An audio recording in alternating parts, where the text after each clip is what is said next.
Here we are. So thank you for sticking with us. We do understand we are the last session before happy hour. Always a tough slot. So, we were asked to keep it funny. We'll do our best, try not to swear, and see if we can give you something memorable today.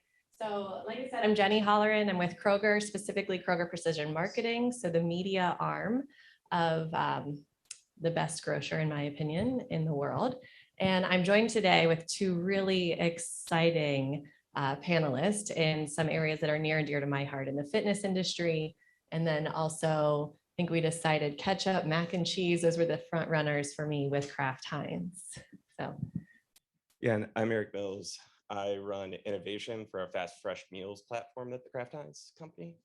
That's essentially meats and cheeses. So iconic brands like Philadelphia, Oscar Mayer, Kraft Singles. And the idea for our team is kind of reinventing the way people think about food and fast fresh meals. Yeah, and I'm Johnny Adamic. I'm the co-founder, one of two co-founders of Brrrn. And I'll throw the softball back at you, Jenny, because we're going to need a little bit of like therapy to tell you my story. Yeah. Okay. We'll get that out of him throughout the session today. So first, starting with insights. I come from an insights background. We're here to talk about innovation. With any good innovation, there's some kind of insight that brings you to market, a consumer insight. We oftentimes find it's difficult to dig through all of the data. So if either of you could share a time of like, what was that moment, that insight that really helped you bring innovation to life? And a couple of years ago, we restructured the way we thought about all of our platforms at Kraft Heinz and started looking at consumer-driven platforms. So in the past, we always used to think, okay, ketchup, where it was category driven. So you were either a ketchup brand manager or a mac and cheese brand manager, and the consumer was kind of second to what you were actually selling. And the light bulb that kind of went off one day when we were having a conversation with a Walmart buyer was, people don't say they want to eat ketchup on a Tuesday night. They say they want to eat a cheeseburger on a Tuesday night, and then they make their store list based off of that, right? So as we made that shift, it opens up the way you think about innovation, the way you think about speaking to your buyers, speaking to everyone. And we moved around and we moved from a sauces team to a taste elevation team. And just as like an example of how that works, on a cheeseburger, you put like onions on there, right? Onions are one of the top 5 things you put on a cheeseburger, but people hate working with onions. You're like me, you're crying, you're cutting them, you feel ridiculous. But that's a real consumer pain point that we didn't really think through because we're not an onion company, right? We're a ketchup company. But as you rethink that, you can start to say, how do we make it easier for consumers to eat cheeseburgers that they love with all the ingredients that they want on them? And you can see how that can just stretch to, infinity basically as you start thinking about host foods. Taste elevation team. I like that. That's a goal, I think, to get on that team, whether you're tasting or not. I love that. Johnny, you got a lot that you've brought to the market.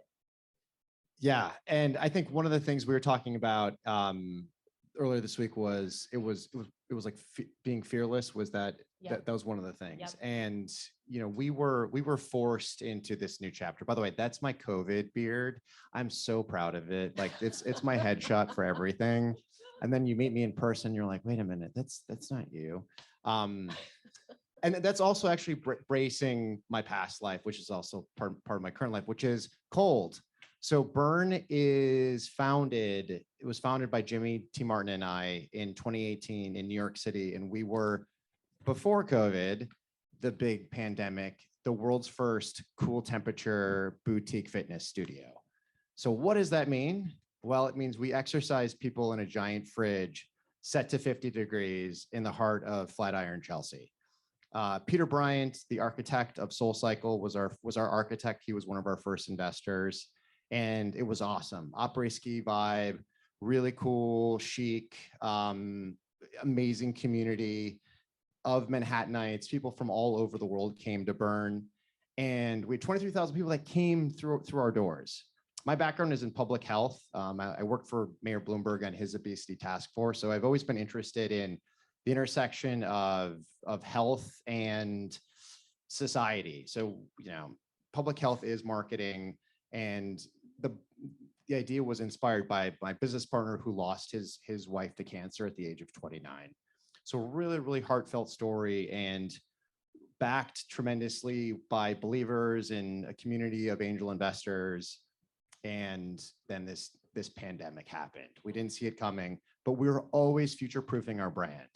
And so one of the things that we did was we had this amazing slide board concept. Remember back in the 90s, Reebok tried to do it for a little bit, this slide board class. And, you guys know where I'm going with this story. The pandemic happened.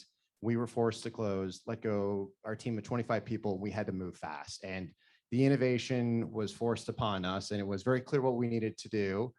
As we had leaned into cold and the benefits of exercising in cold and ice baths and, being on Live with Kelly and Ryan in the New York Times and, in Vogue and GQ, we did now do it with this thing called the slide board.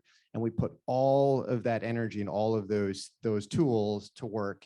And what we're doing now is we're leading what's called the lateral. I'm clearly, it's called, it's so new that I can't even say it.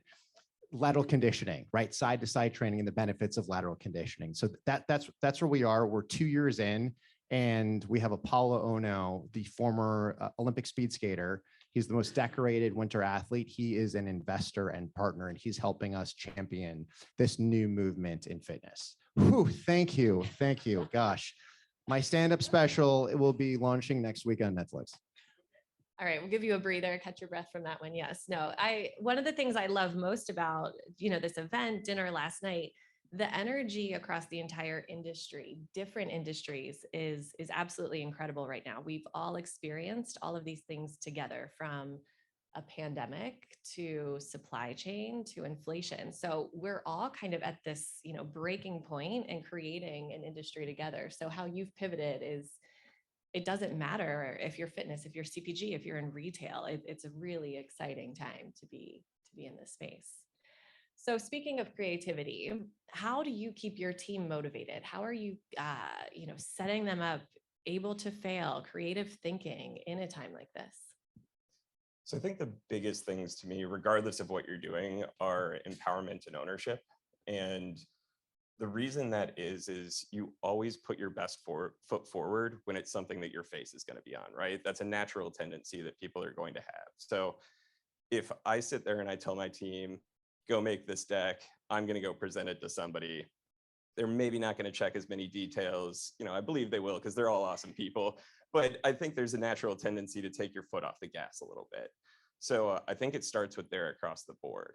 And then when you talk creativity, I think there's two pieces to it. I think one of them is getting yourself in an immersive environment where there is inspiration that you see, that you can act on and riff off of and think of new ideas from. And then I think the second piece is you have to empower your creative agencies and your teams, even if it's not something that you would 100% bet on, right? So if it's not my favorite idea, but it is brand safe and it's not going to do harm and it's in the right direction, it's going to still advance our path forward, I think people rally around people who are willing to bet on them and bet on the ideas that they really believe in. And you're going to get better work the next time from those people, because they're going to be so invested because you believed in them to begin with. Those next ideas are going to be twice as good. Love that. Okay, now we've already touched a little bit of this on Brrrn, but I think, from both of you would love to hear, consumers are faced with more choices than ever before, what they are shopping for, how they are shopping. How has that changed how you're going to market, how you're thinking? Are channels important to you, and how are you flexing in this new time? Yeah, for Brrrn, we have a limited budget. So how we kind of look at our channels are, and it's changing, and it's just kind of pick the day of the week. But for us, the big buckets are D2C, which is Amazon, and then our own Brrrn shop, which is powered by Shopify. And then we have some major retailers who were on their e-commerce, which is super cool, because the hiccup to get on e-commerce is you have to be set up with drop ship on the back end. And so we are just a little bit of a build. And when you're a small team of 5, it's you have to balance how much, there's only so many hours in the day.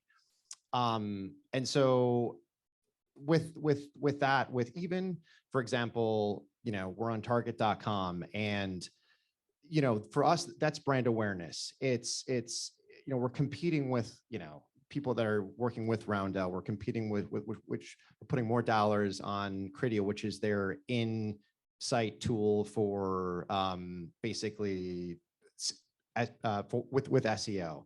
And so though we may not turnkey as many sales, to be on target is huge. I mean, they're one of the best, if not the most premier partner that we work with, and their values and their ethics, I think, speak a lot to us, and that helps us have easier conversations with other people. And then obviously with Amazon and our own shop, throwing and spending money on the Google, on the Facebook, on the Instagram, on the TikTok, it's understanding where our audiences are and whether they want to go on Amazon or buy it off of Shopify. Again, we only have so many apps, so much budget in the day. And so then it leaves a little bit of money to spend for other channels that we're exploring. And it's getting a little bit more granular. One of which for us is hockey. But what's interesting, and as well as skiing. But we did some testing even this fall, and what we learned, and possibly a rookie mistake talking to all of you super smart CMOs is, yeah, Johnny, if you serve someone a really great Google ad talking about hockey or talking about skiing, and you send them to your site and it doesn't show hockey or skiing but shows your mass market photos, you're probably not going to convert them as easily. Yes, we spent some money and learned that the hard way. But what a great mistake to make, because now we know we need to set up some off-channel sites to continue that narrative, to then convert them this fall when hockey season and skiing is when people are going to start to hit the slopes. I actually love the connection from your product and side to side with hockey. Taking them on the journey, obviously, you guys have learned along the way, but I love that idea and that connection. Thank you so much. I think on my side, channels are a little bit different. So I've worked in retail predominantly. We are broken up retail and away from home, and that's restaurants. We're trying to bridge that a lot more as we grow as a company. But I think in the past, we have looked at, our channels are, grocery, mass, maybe you get to dollar and club and convenience, and those are your new channels that you're trying to bridge into. I think the big thing that we've unlocked, and Miguel Patricio, who is our CEO, has really championed this coming from beer industry. So they have off-premise, and that is a huge driver of advertising for them. Budweiser's everywhere, right? So you see it over and over again, and you go to the grocery store, and there's a good chance you're going to buy Budweiser. We have that with our Heinz ketchup product, but we don't really have that with all the rest of our products. And one of the big things we've been pushing towards is how do we use away from home to drive trial and get people to try our new items, get them then to see them in retail and say, I love that at this restaurant. Now let me buy it here. A good example that I can take zero credit for, we recently launched a product called Dip and Crunch. Think a sauce like ketchup and a crunch like pieces of potato chips. You open both packages, you have a cheeseburger, you dip it in the ketchup, you dip it in the crunch, take a bite, Dip and Crunch. But it was a dual launch with Jack in the Box to get trial and drive kind of excitement around that product. And it launched a few weeks ago. So everybody should check it out. Small plug. Right. I feel like a missed opportunity to bring samples to all of us here. So we'll follow up on that later. Johnny, you hit on, I don't want to call them failures, but spending money, testing, didn't work out. How are you evaluating going into new markets and what success looks like today? Man, I could talk for hours about this. So I think right now it's about staying focused, and it's putting more money into what we're doing now. But as we all know, marketing and advertising is being squeezed because of the privacy laws with Apple. So and we saw it firsthand. And also the Empire gentleman, I was like, he's my soulmate when he talked about the dip over spring break for those 2 weeks. Cause this is me at home going where are the sales? What is going on? Is it what's the moon cycle right now? Is it humid outside? And anyway, so again, that Netflix comedy special, but we really need to focus and lean into it. And so one of the things, for example, we now know is that our website, our demo is probably a little bit younger. And that was a product of us shooting out of the pandemic. And we have a small team, a product, making content is expensive. And so we now are seeing firsthand, and the data has really been reinforced that our demos, upper tier millennial and Gen X, all the way up to older Gen X, if not like early boomer. And so we want to make sure that we represent those communities a little bit better on our website, and that's going to be June and July, right? And so we're getting to the fall, and our seasonality is really it's Q4, Q1, and then with Amazon Prime Day slated to be end of July. So we heard Jeff Bezos, or no longer the CEO. We're getting ready for that. But right now it's really staying super focused on those D2C channels. And then, but what I'm getting at is my other point was on it's shifting towards the creators, right? The content creators, the influencers. We're really seeing that firsthand. And so our initiative right now is to start to treat our creators like our retailers. So we're going to pay them the same margins that we pay our retailers, give them a little bit more skin in the game. And we're excited to see just conversions go through the roof. Yeah, I love that you said, what's driving this is the moon cycle, what's going on, right? Because so often you're like, something shifted. And I live in this world of data too. So we're constantly looking at numbers and numbers and numbers. And it could just be the moon, right? That could just be people aren't buying today because of that. That blood moon. Yeah. Yeah. Exactly. Is in retrograde. Yeah, Right. That's right. Everything we're facing.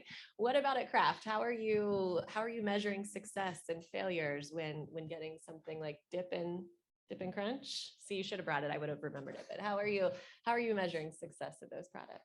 So I think there's a couple ways. Obviously, financial and trial and repeat at the beginning of any product launch is going to be important, right? You need to build up a consumer base that's going to come back, or the launch is probably destined to fail. But I think nearer in, there's two other pieces that are a little bit softer that I look at.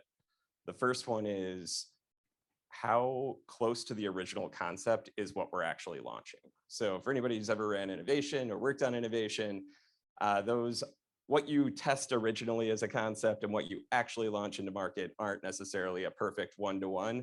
I see some smiles back there. So I think a real question to me is we spend a lot of money on insights. We spend a lot of money understanding who these consumers are and what they need. How true are we throughout the process to make sure we're delivering a product that does that? And I think that's something we can measure ourselves as we launch.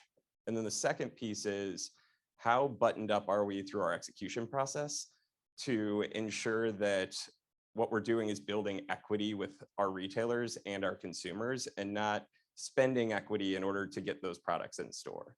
So what I mean by that is if you're delayed and your salespeople have to go wheel and deal in order to make sure that the item gets on shelf, is that doing the job of innovation? Like innovation should be building equity. You should be a thought leader, a market leader, and you shouldn't be trading things in order to just get on shelf so that you can have those sales. And I think between those two things, you don't really see them as a public, but I think they make or break innovation in the long term. So true. And as we're thinking of that, Johnny, I was thinking you told the story of just a pivot with the handles on the boards, right? So how are you then taking some of that feedback and continuing to innovate after that first launch?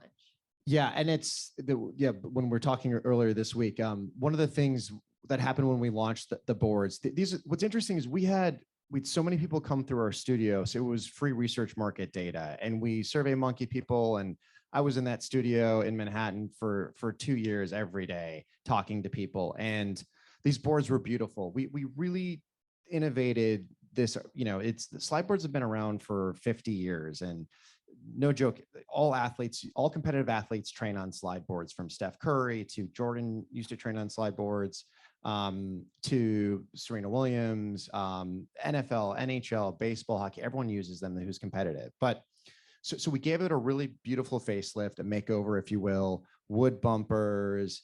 These boards were just absolutely beautiful. Pandemic happened, and we had to trim a little bit off of the width so that they could fit drop ship to your door via UPS. And that's what we had go with on 200 boards. But the problem is that though it worked in the studio, it didn't work at home because people were complaining that they couldn't move the board. Like it was too hard to, we presented it as storable and portable and something you could fit under your couch, but you actually couldn't move it on your couch. It needed a handle, as simple as that. So we had to go back to the drawing board and we added a really cool TikTok handle on it. And what a game changer something so simple would have on all those 5-star reviews. So I think the key takeaway for everyone, if we have a slide board, we're going to be like Jordan and Serena Williams. Yes, exactly. That's the one thing that we're all taking note of. Exactly. Okay. But no, right? It's, you can still innovate on innovation and not to be scared to do so. Yeah. It's absolutely. All right. So this is a fun one because we're talking about money and we're talking to a company of 5 and a corporate, corporate CPG company here. So very different, but everyone's budgets are under pressure. So how are you answering success internally to those that you work with?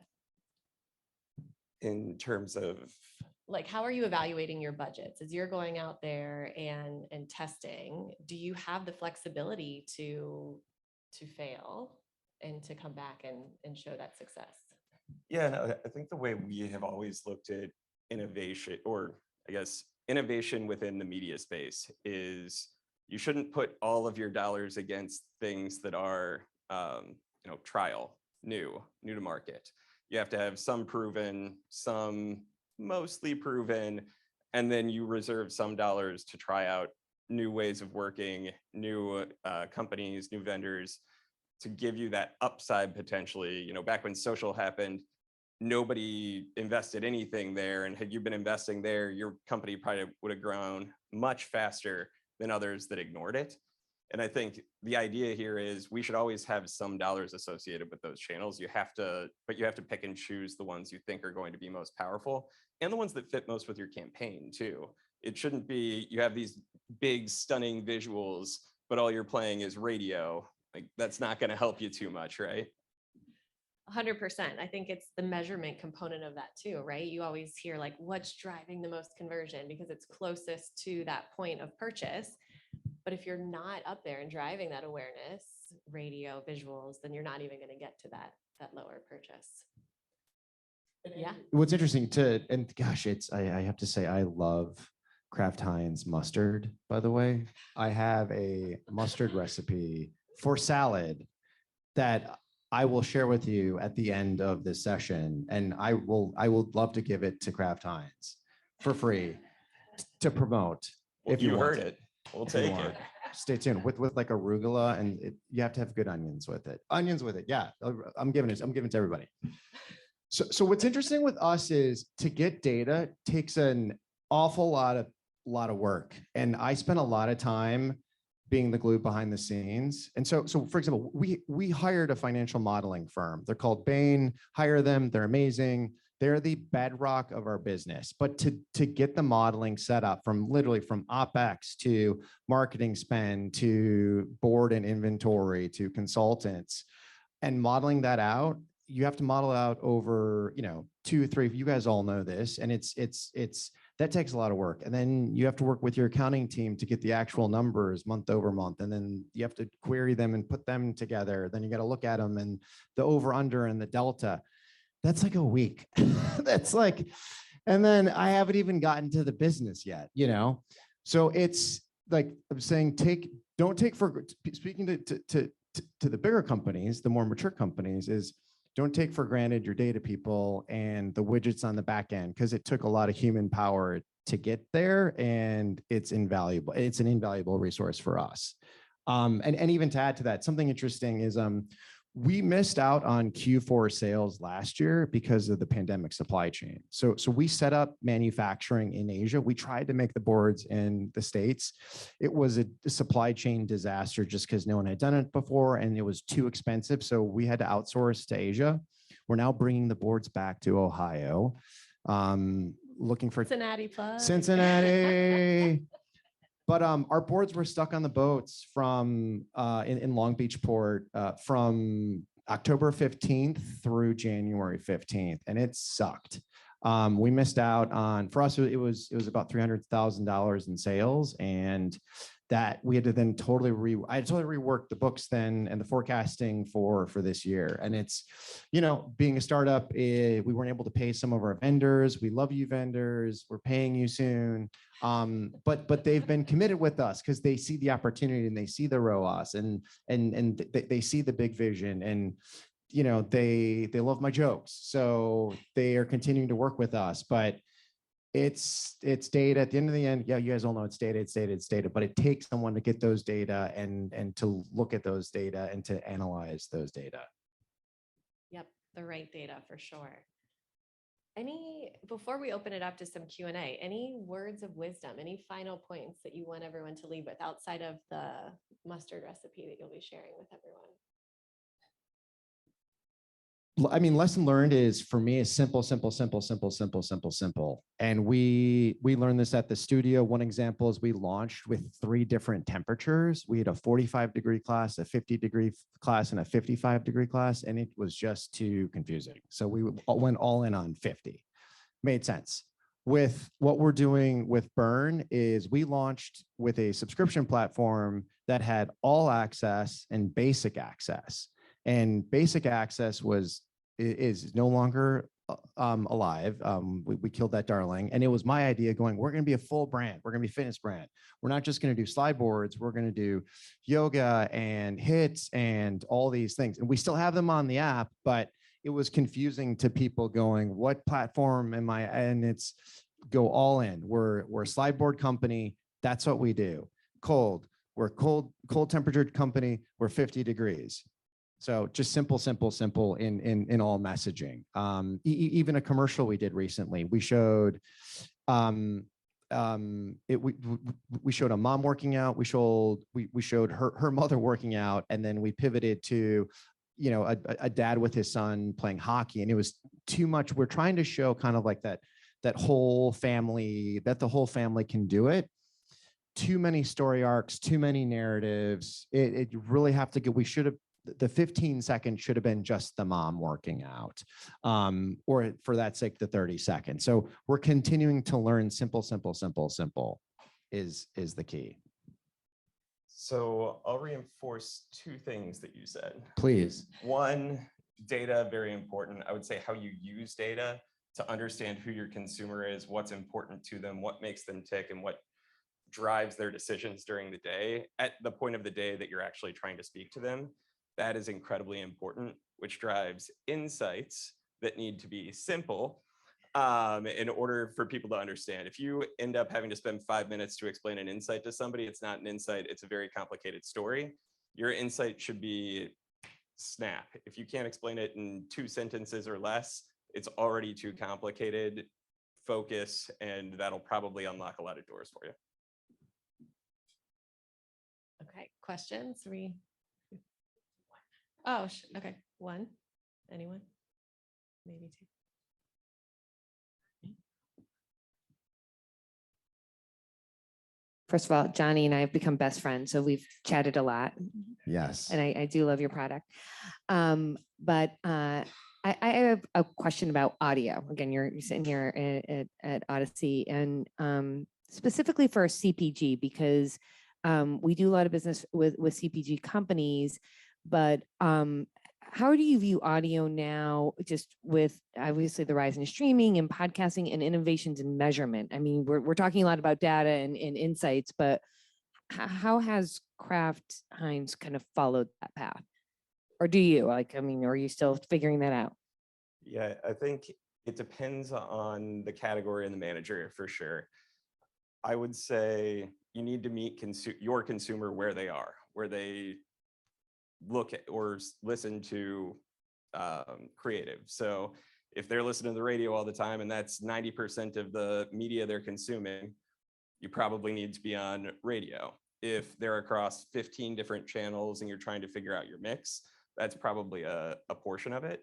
And then I do think the other piece comes back to creative. If I look at a company or a brand like Duracell or even Empire earlier, jingles, brands that have sounds that are associated with them, to me, those are super powerful and audio should be heavily used, right? But in other instances, I ran Kraft Mayo.